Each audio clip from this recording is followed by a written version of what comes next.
রাজধানীর মগবাজারে আদ্দিন হাসপাতালে ৬ নবজাতকের মৃত্যুর ঘটনায় গঠিত তদন্ত কমিটির প্রতিবেদন আগামী ৩রা জুন দেওয়া হবে। সকালে সচিবালয়ে আদ্দিন হাসপাতালে নবজাতক মৃত্যুর ঘটনা নিয়ে সাংবাদিকদের সঙ্গে আলাপকালে একথা জানান স্বাস্থ্য ও পরিবার কল্যাণমন্ত্রী সরদার মোহাম্মদ সাখাওয়াত হোসেন। নবজাতক মৃত্যুর ঘটনা তদন্তে স্বাস্থ্য ও পরিবার কল্যাণ মন্ত্রণালয় ৩ সদস্যের একটি তদন্ত কমিটি গঠন করেছে জানিয়ে মন্ত্রী বলেন, তদন্ত কমিটির প্রতিবেদনের উপর ভিত্তি করে প্রয়োজনীয় ব্যবস্থা নেওয়া হবে।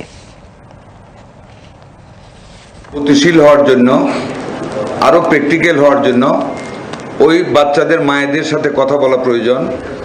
এবং যেহেতু বন্ধ ছিল, এটা আমাদের ডিজি মহোদয়ের পক্ষ থেকে আইনানুগভাবে একটি তদন্ত কমিটি হওয়া বাঞ্ছনীয়। উনি একটি তদন্ত কমিটি করবেন, তদন্ত হবে, 3 দিনের ভিতরে সেই তদন্ত রিপোর্ট 3 তারিখের মধ্যে দাখিল হবে। তখন আপনাদেরকে বিস্তারিত জানাবো।